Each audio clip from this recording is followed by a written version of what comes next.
Hey friends, what's up? Welcome back to Babylon Talmud. Today we're studying Daf Yud, Daf 10 of Masechta Taanis. Friends, I don't know, who wants to tell me, what do you think Daf Yud talks about? I don't know, rain and stuff? Alright, let's jump in. We're going to start at Daf Yud all the way at the top. Tana Rabbanan, the rabbis taught, Eretz Yisrael nivras tchila, ho ho. Friends, when the Eibishter was creating the world, what did he create first? Eretz Yisrael. That's where I live. And then the rest of the world was created afterwards. So first Eretz Yisrael, then the rest of the world. Shenemar, as the pasuk says, Ad lo osa eretz v'chutzis, that the Eibishter created Eretz Yisrael, v'chutzos, and then everything else that's outside of Eretz Yisrael. Eretz Yisrael mashke osa HaKadosh Baruch Hu ba'atzmo, that the Eibishter provides the rain for Eretz Yisrael himself. V'chol olam kulo ayidei shaliach, but the rest of the world only through a messenger. Eretz Yisrael, the water of Eretz Yisrael comes directly from the Eibishter. Wow. Shenemar, as the pasuk says, Hanosin motor al pnei oretz v'sholech mayim al pnei chutzos, that the Eibishter gives rain to Eretz Yisrael, but v'sholech mayim, but he sends the water to the other places with the shaliach. But the Eibishter himself, b'chvodo v'atzmo, he provides water to Eretz Yisrael. Well, not yet this year, but he will. And when he does, it's going to be directly from him. Eretz Yisrael shosem megishamim. So Eretz Yisrael drinks rainwater. B'chol olam kulo mitamtzis. But everybody else, they just drink the leftover water. Shenemar, as the pasuk says, anosin mata al pnei aretz v'chole v'gomer. That the Eibishter gives rain to Eretz Yisrael, and then sends the rest, whatever's left over, to other places. Eretz Yisrael shows the tchila v'chol olam kulo v'sof. Eretz Yisrael drinks first, then everybody else drinks afterwards. Shenemar, as the pasuk says, "Anosim matar al pnei aretz v'gomer." Same pasuk, that the Eibishter gives the rain to Eretz Yisrael, and then the other places. Mashal Adam shemegabel sagvina. It's like a fellow who's making cheese. Oh, right? Notel sa'ochel umanechas apsolis. So he chaps around the cheese curds and leaves over just the other stuff. Some of the other stuff, I imagine, is not as good as the curds. Cheese curds, you could put on pizza. Yeah, you put cheese on pizza. Omer Mar. So we said earlier, Mimaskin ein ba'ovim minole. So we had said earlier, according to Rabbi Eliezer, that the waters come from the ocean and they go up to the sky, and there they get sweet. So minole, where do we know that this happens? So the Omer Yitzchak bar Yosef, that says Rabbi Yitzchak bar Yosef, Omer Rabbi Yochanan, in the name of Rabbi Yochanan, ksiv, that the pasuk says, Cheshchas, I think, right? Cheshchas, although that is some small stuff there. I don't know, Cheshchas, I think it's Cheshchas. Cheshchas ma'im ovei shchakim. Uchsev chashras ma'im ovei shchakim. So we have one pasuk that says cheshchas, which is like darkness. Then you have chashras, which is what, like pouring. Shkol kafu shtiarei. So take the cha and the ra.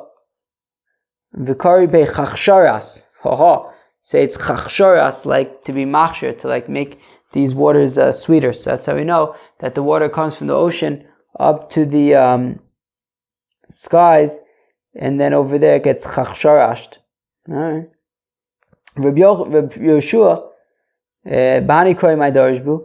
So what does Rabbi Yoshua do with these psukim, right? These psukim that talk about the water is getting sweetened up in the sky, that the waters come from the ocean, get sweetened in the sky. What is Rabbi Yoshua, who says that the water comes from the sky directly? What does he do with these psukim? Omar. Well, he understands these psukim like Rav Dimi.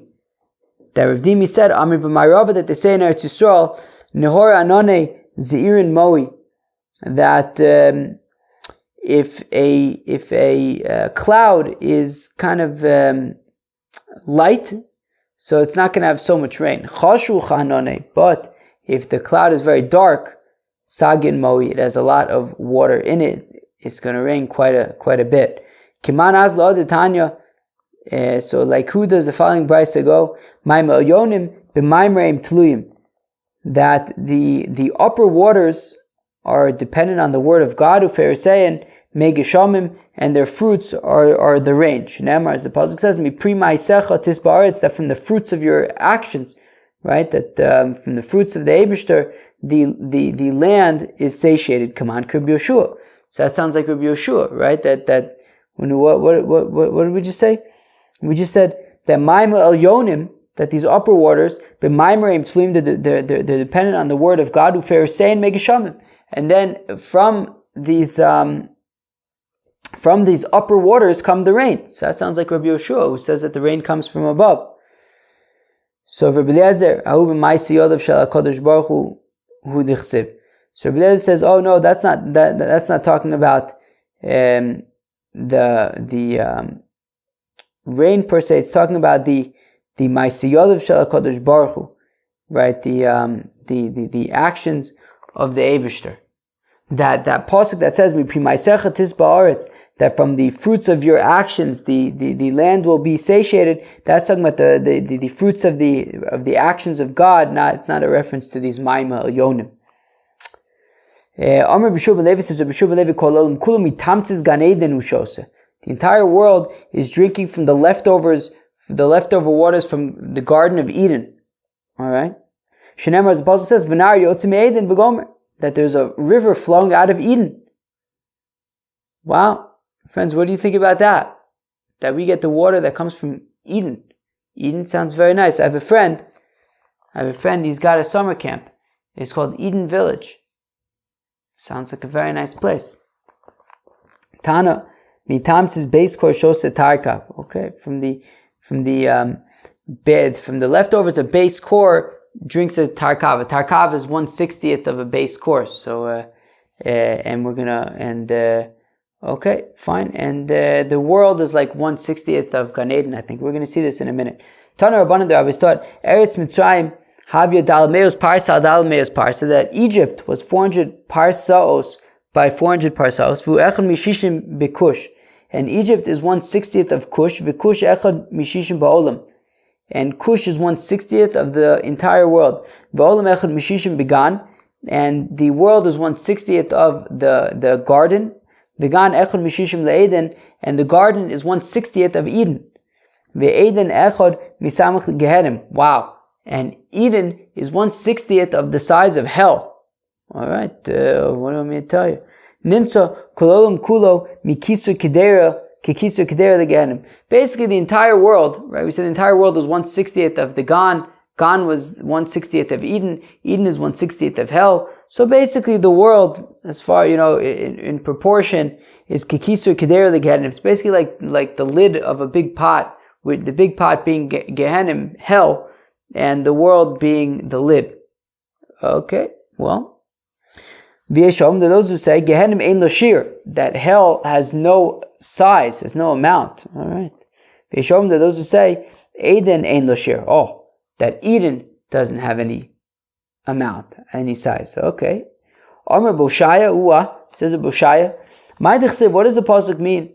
Shochant al ma'im rabim rabos utzaros, that Yirmiyah says about Bavel. He says, Shochant al ma'im rabim, that you dwell on lots of waters, rabos utzaros, that there's lots of storage for the grain. Migarim the Bavel shiu otzusem leos bar. What's the cause? What's the reason why in Bavel their storage facilities are filled with grain? It's because it dwells on, it has lots of water available to it. Amar Rav, says Rav, Asira Bavel, that Bavel is very wealthy, is very rich, a very rich land. Dechatz the Blomitra, that it can reap without any rains, because there's just a lot of like rivers and stuff, and they get their water memele from these rivers and things. So Amar Abai Nikitina Tovaine V'lo Yuvshane, that says Abai that we'd rather have a place that is swampy than a place that is particularly dry. So in Bavel they have a lot of like water flowing through it, and they don't necessarily need rain even. Alright, that sounds nice. Friends, we're getting up to a new Mishnah. Begin with Mar Cheshvan Shalin Hagshamer Gamliel Omer B'Shiva Bo. Ho ho. This is, of course, is a Mishnah that we saw a few days ago already. that begimel b'Mar Cheshvan Shralan es Hagasham. I'm reading it again. That on the third day of Mar Cheshvan, that is when we start asking V'sein Talamatu Levracha. And Gamliel Omer b'Shiva bo. And Gamliel says that we start saying V'sein Talamatu Levracha not on the third of Mar Cheshvan, but on the 7th Tesvav Yom Achar Chag, which is 15 days after Sukkot is over, after Shmini Atzeres. Kedei sheyagia Achron should be Yisrael in our pras, so that the last Yid can already have enough time to reach the Euphrates River before we start praying for rain. If we start praying for rain before then, so maybe these people going back to Bavel will get rained on. So we don't want them to get rained on, so we hold off saying V'sein Talamatu Levracha for 15 days until the 7th of Mar Cheshvan, and then we start saying V'sein Talamatu Levracha. Says the Gemara, Omer Belazar halacha Rabban Gamliel. So says Belazar that the halacha is takelek Rabban Gamliel, that we start saying V'sein Talamatu Levracha on the 7th day of Mar Cheshvan. Tanya, we're learning a brayso. Chananya, Omer says Chananya uvagola, but in Chutz La'aretz, friends, listen up. In Chutz La'aretz, Ad Shishim B'Tkufa, on the 60th day of the Tkufa. Now, what's today's date? What's today's date? Who could tell me today's date? What's like November something? So soon, I think they say December 4th. I don't think it's always December 4th, but that's 60 days into Tkufas Teves, right? If you think about the solar year, it's 365 days, and each season is 60 and a quarter days, 61 and a quarter days. So, so basically, every year on the 60th day of the Tkufa of Tishrei falls out on the 4th of December, something like that. But it's always 60 days into the Tkufa, into the solar season. Omer, right? So in Chutz La'aretz they mamish do that, right? They wait until then to say V'sein Talamatu Levracha. Wait, so you guys still aren't even saying V'sein Talamatu Levracha outside of Eretz Yisrael? Wow, that's nuts. All right. Omer Rav Huna bar Chia, Omer Shmuel Halacha Kechananya. The halacha is taka like Chananya, that outside of Eretz Yisrael they only start saying V'sein Talamatu Levracha 60 days into the Tkufa. Ini, is this so? But they ask Shmuel, Me'emas mad Karinun V'sein Talamatu. When do we start saying V'sein Talamatu Levracha? Amru, we said to them, from when they start bringing wood into the to Tavus, the trapper. So at that point it's already considered you start saying V'sein Talamatu Levracha. Dilma idividi chad shiur hu. Well, it's possible that taka the time when Tavis the trapper is collecting wood is taka the same time of V'sein Talamatu Levracha is 60 days into the Tkufa. All right. Yibadu de asa kasha yom shishim kalifnei shishim o kilacha shishim. What about the 60th day itself? Do we treat the 60th day itself like we do the day before, which is that you would not say V'sein Talamatu Levracha, or do we treat day 60 like the following days, which is that you would say V'sein Talamatu Levracha? Tashma, come in here. Omar, where am I? Tashma, Rab Omar says, Rab, Yom Shishim Kalachar Shishim, that the 60th day is like the days afterwards, i.e., you say V'sein Talamatu Levracha. Ushmuel Omar, Yom Shishim Kalifnei Shishim, where Shmuel says that the 60th day is like the day before, which is that you would not say V'sein Talamatu Levracha. Omar V'nachim Bar Yitzchak V'simonech, says V'nachim Bar Yitzchak, that the way to remember this is Eloi Ba'u Maya, Tatoi Lo Ba'u Maya, that the upper places, Rav, who spent a chunk of his life in Eretz Yisrael before moving to Bavel, so he's referred as Eloi, right? Coming from Eretz Yisrael, Aliyah, it's considered higher. So Ba'u Maya. So Eloi, the upper places require water, because also, as you know, if you think about a mountain, any water that comes kind of will just go down the mountain. It doesn't retain the water as well. So therefore, in Eretz Yisrael, which is higher up, so they require water. So Tatoi, and therefore he says that the 60th day is like the day after the 60th day that you say V'sein Talamatu Levracha. Tatoi, but Shmuel, who's from Bavel, which is considered lower down, at least considered, but is lower down. Lo boy maya does not require water, and therefore it could be like the day before.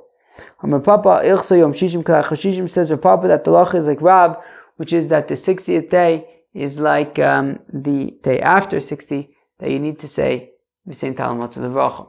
Alright friends, now we get up to another new Mishnah. Friends, so what happens? If it's already now the 17th day of Mar Cheshvan. Now I think that this was like going back to the discussion that we had a few days ago. I think that this is like the opinion of Reb Meir, right? He said that there were like 3 sort of periods, right? The 3rd, the 7th, and the 17th of Mar Cheshvan. So if the 3rd of Mar Cheshvan arrives and there hasn't yet been rain, I mean, we're already in Kislev, but I think maybe technically it rained like once. Well, then the Yechidim, the Gemara is going to say kind of the rabbis, the sort of special people, so they would begin to fast 3 fasts. Now, what's the characteristics, the types of fasts that these were? They can eat and they can drink at night. And they're allowed to do everything but eat. They're allowed to work, they're allowed to wash, they're allowed to put on oils, wear leather shoes, sleep with their wives. Now what if the Rosh Chodesh of Kislev comes and there's still no rain? Bezdin goes in Shalosh Tanios al Tzibur. Well, in that case, Bezdin then decrees 3 fasts on the congregation, right? Not just for these individuals, the Yechidei Segula. No, it's for everybody now. But you can eat and drink at night. It doesn't start the night before, like for example, like Tisha B'Av and Yom Kippur, they start the night before. No, these fast days are still kind of lighter. You don't eat, but at night the night before you're allowed to eat. And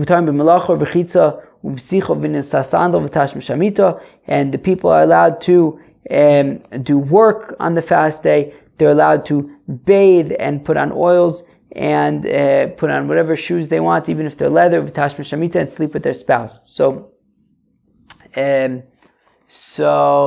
very, very, very interesting. So once it's the 17th of Mar Cheshvan, if there's no rain, so then these like special individuals start fasting. Now if Chodesh Kislev comes and there's still no rain, so then already the congregation begins to fast. In both cases, they're kind of lighter fasts. You're allowed to eat and drink the night before. It only starts at dawn, things like that. Man Yechidim, who are these individuals who we said start fasting on the 17th of Mar Cheshvan? So Rav Huna says, Rav Huna, Rabbanon, it's the rabbis. Alright, the rabbis, they start fasting already on the 17th of Mar Cheshvan if there's no rain. V'amar Rav Huna, and says Rav Huna, Yechidim sanin shlosha tanios, sheni v'chamish v'sheni. Says Rav Huna that these individuals who are fasting starting on the 17th of Mar Cheshvan if there's no rain, so they fast 3 fasts, sheni v'chamish v'sheni, beginning with the first Monday, I guess after the 17th of Mar Cheshvan. So a Monday, a Thursday, and the following Monday. My Kamash Malon Tanino. To which the Gemara says, why does Rav Huna need to teach us that these fasts are going to be Monday, Thursday, Monday? Behab, Beis, Hey, Beis. We already know that from a Mishnah. Why do I need Rav Huna to teach me that? In Gozrin Taanis al Tzibur Batchila B'Chamishi, that the Mishnah says that we don't start off communal fasts on a Thursday, because what will happen if it's a fast day on a Thursday? So then people are going to have to buy lots of food and go shopping for breaking the fast on Thursday night. But at the same time, they're also going to chaperine and buy food for Shabbos as well. And they're going to be coming to the market and buying up all the food for the break fast for Shabbos. And then the store owners are going to say, what's the deal? Why is everybody buying so much? Maybe is there some kind of like a famine coming and they're going to raise the prices? So we don't want the prices to go up. So therefore, we don't create a scare by having a fast day on a Thursday, in which case everybody's going to be buying tons of supplies for break fast as well as for Shabbos. Rather, the first 3 fasts are a Monday followed by a Thursday followed by a Monday. So we start fasts on a Monday, and then people shop for whatever they need to, but the storekeepers aren't going to get scared. But if it's a fast day on a Thursday and everyone's buying up everything for breakfast and for Shabbos, then all of a sudden the merchants are going to say, hey, what's the deal? Why is everybody buying so much? And they might kind of mess with the prices. So to avoid that, we just say do Monday, Thursday, Monday. Don't start on a Thursday. So the Gemara, right? So remember, the Gemara had asked, why do I need Rav Huna to tell me that when it comes to these individuals fasting, it's Monday, Thursday, Monday? Of course, we already know it's Monday, Thursday, Monday from the Mishnah that says that we don't start on a Thursday. So says the Gemara, well, Rav Huna, we need Rav Huna, because I may have thought to say that, okay, entire congregations, you don't start a fast day on a Thursday, but these individuals, maybe you could. So Kamash Milan, that even these individuals, Rav Huna is telling us, do not start on a Thursday, rather they do Monday, Thursday, Monday. Taanis, we learn a brayso like this, that when the individuals began to fast, they would fast on Monday, Thursday, Monday. Now if one of those days, if the Monday, Thursday, or Monday corresponds with Rosh Chodesh, so then you would not fast on Rosh Chodesh. Yom Tovim, Haksuvim b'Megillas Taanis, or any of the holidays that are written about in Megillas Taanis that you don't fast on them. So you would not fast on if those days coincided with this Monday, Thursday, Monday. Tanu Rabban, the rabbis taught Hayomar Adam Talmud Ani. So a fellow shouldn't say, me, I'm just a Talmud, I'm a student, I'm not one of these special people, I don't need to fast. No, rather any Talmud Chacham could be considered like one of these special people that they fast when there's no rain. Alright, that sounds very nice. Ezo Yachid Vezu Talmud. What would be considered a Yachid versus a Talmud? Alright. Yachid kol sheroy limnoso panas al tzibur. Interesting. A Yachid, one of these special individuals, is somebody who could be the leader of a congregation. Talmud kol sheshoy also devar alocha b'talmudo ve'omer v'afilu b'mesech kala. Whereas a Talmud Chacham is somebody who you can ask him if there's anything in what he's learning, and he'll be able to respond even in this brisa about brides. Alright. Sounds very nice. Tana Rabbanan, the rabbis taught, Lokal Rotza Lasas Atzmu Yochid Ose Talmud Ose Divrei Meir. All right. So Meir says, look, you can't just make yourself into one of these individuals and fast, right? Or consider yourself to be like a Talmud Chacham and dress in such a way that specifically the Talmud Chacham would dress.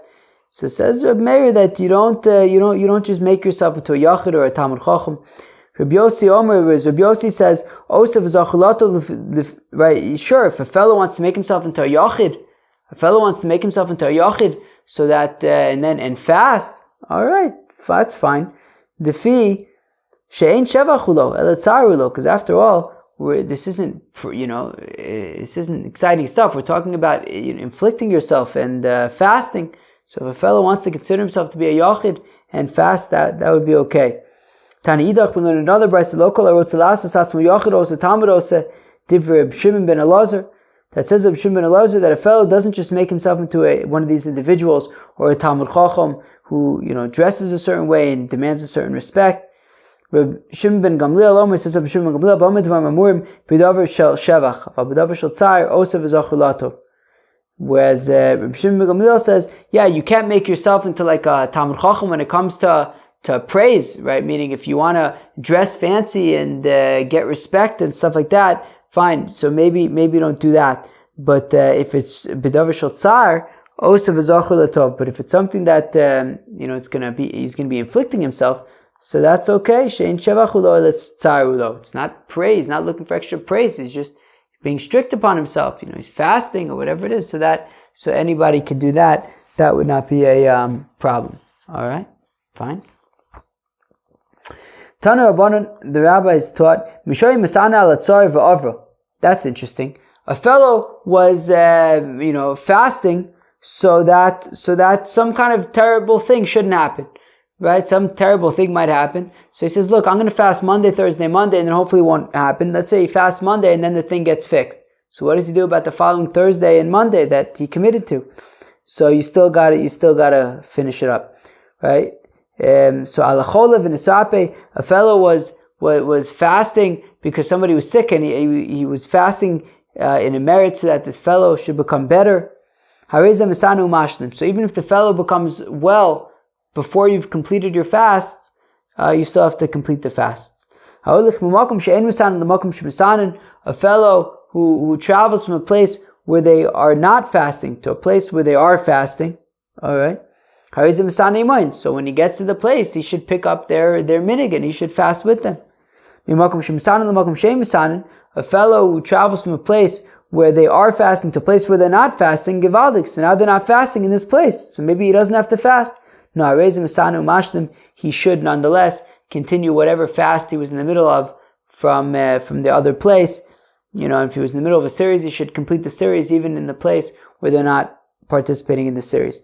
Shachach v'asal v'shasa. If a fellow on a fast day made a mistake and he ate, he drank, so he shouldn't show himself in front of the congregation, right? If you have a congregation who's all fasting and this fellow by accident ate and drank, so if he's kind of like going to be with all the people, they're going to see, wait, what? This, it's like not very nice. They're all sad and he's happy, right? Rashi explains it as being right, like a groom in the midst of mourners. So so if you ended up eating, so don't necessarily hang out with all the people where you're going to be all healthy and stuff, and they're going to be all nebuch tikari. All right. Payanig idunim ba'atzmo. He shouldn't just have like nice geshmaka stuff when everybody else is fasting. Shneimar, as the pasuk says, Vayomer Yaakov levon of Lamet Yisro. The Yaakov Avinu said to his children, "Why should you be seen?" Right. This was when there was no food in Eretz Yisrael. So Yaakov says to his children, "Why don't you go to Egypt to procure food?" Yaakov said to his children, that even though Yaakov Avinu and his children, they had what to eat, they didn't need to go to Egypt, but nonetheless Yaakov Avinu instructed his children to go to Egypt, because why should everybody else right? Why should everybody else be starving and be scrambling for food, and we're not even putting in any effort because we have so much food? That wouldn't look very good. We don't want to stick out in that sense. So therefore, you may as well go to Egypt and at least show like you're also running low on food and you're going to have to procure food. Right? Don't be seen to have food while everybody else is starving, not in front of Esav, not in front of Yishmael, because you wouldn't want them to become jealous of you. So Yosef Atzadik, when he was sending over his brothers back to Eretz Yisrael, to Yaakov Avinu, so it says, Al tirgzu baderech. Yosef, it tells him, Al tirgzu baderech. What does that mean? Omer Belazar, Amulem Yosef le'echov. Joseph said to his brothers, Al tis'asku b'dvar halacha. Interesting. Don't be talking Torah on the way back to Eretz Yisrael. Shema tirgzu aleichem baderech, because you don't want to get lost. Right? If the brothers would be studying and discussing Torah, they would get very, absorbed maybe. It's probably not the word I'm thinking of, but they would get very absorbed in their learning, and then they might get lost.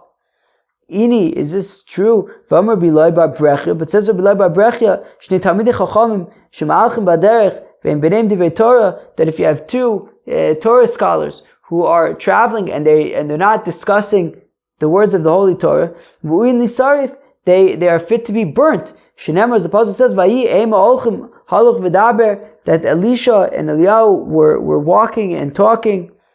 V'yinei rechev eish v'susei eish, and behold, came a chariot of fire and horses of fire, v'yafridu ben shneim, and divided between Eliyahu and Elisha, and nobody was hurt.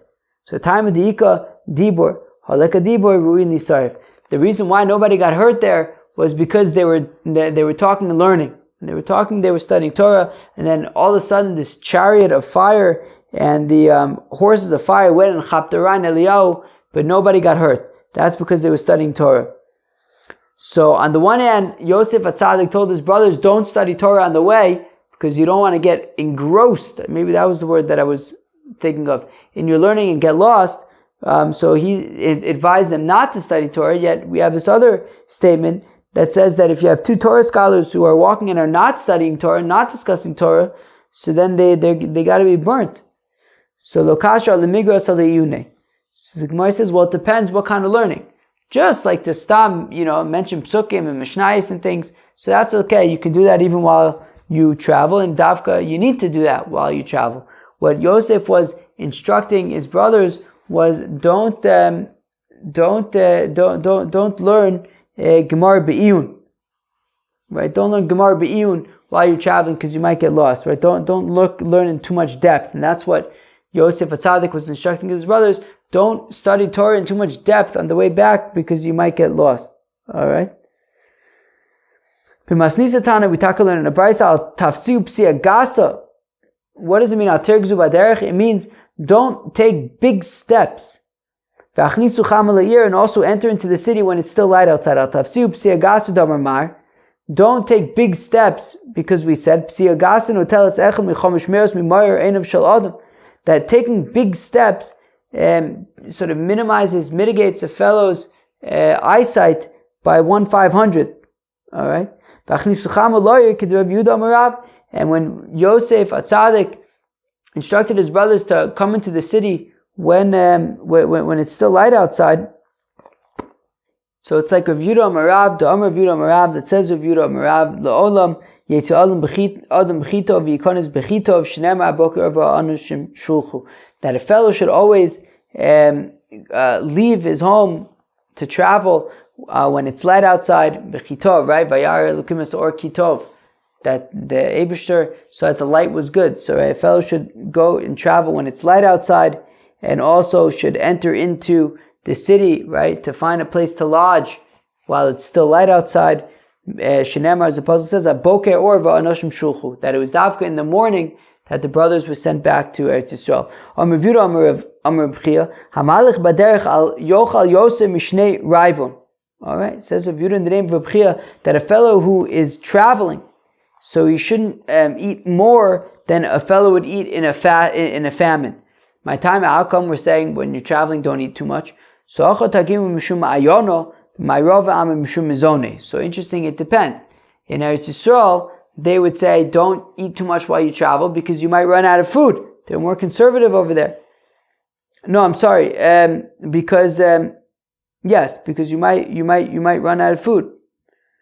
Whereas in Bavel they said it was mishum ayona. In Bavel they're not concerned that you might run out of food, but that you might get shilshul, you might get diarrhea.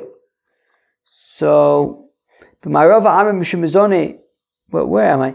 Okay, fine. So my benai, what's the difference between Eretz Yisrael and Bavel? In Eretz Yisrael, where they say don't eat too much when you're traveling because you might run out of food, whereas in Bavel they say don't eat too much when you're traveling because you might get shilshul. So my benayu, what's the difference? Well, what if you're in a boat? If you're in a boat, you don't have to worry about shilshul, but you do have to worry about running out of food. Alright? Or maybe he's going from one lodging to the next. So therefore, he doesn't have to worry about running out of food, but he still has to worry about shilshul. Alright? Rav Papa, every parsa, he would eat another loaf of bread, and he wasn't so concerned. So, because he held that it was that it was out of concern of shilshul, and therefore, since Rav Papa was able to handle all this food without getting a tummy ache, so he was not so concerned, and that's why he would eat a loaf of bread at every parsa. All right, friends. Well, that was Daf Yud Ches of Masechta Rosh Hashanah. Of course, we started off with some interesting agaritas about how Eretz Yisrael gets all the rain first and stuff. That was super interesting. Then we saw the machlokas between the Tanakama and Rabbi Gamliel about when do you start saying V'sein Talamotu Levracha. According to Tanakama, you start in the 3rd of Mar Cheshvan. According to Rabbi Gamliel, you start in the 7th of Mar Cheshvan, so that there's 2 weeks or 15 days for people to get after Sukkot to the Euphrates River before we start asking for it to pour down water, right, to rain. Okay, we saw that outside of it, right? So outside of Eretz Yisrael, though, we wait until the 60th day of the tkufa of the winter of the beginning of winter. Okay, fine. And then we got up to another new Mishnah where we started describing the first of the fast days. That we said that if comes the 17th of Mar Cheshvan, if there's still no rain, so then the special people start fasting Monday, Thursday, Monday. If it's Kislev and there's still no rain, so then everybody fasts Monday, Thursday, Monday. And these fast days are not like Rosh Hashanah and not like Yom Kippur and Tisha B'Av, where already you start the night before, but rather, I don't know if I said Rosh Hashanah, but Yom Kippur and Tisha B'Av. But rather, no, these fast days you can eat at night, you can wear leather shoes, just don't eat and drink. We then saw an interesting sugya that if you have a fellow who accepted upon himself to fast because, I don't know, he wanted somebody to get better, and the person got better, but he hasn't finished his pledge, he should nonetheless follow through on his pledge. Alright, well, very interesting. That was Daf Yud of Masechta Taanis. Hope you enjoyed. Peace out.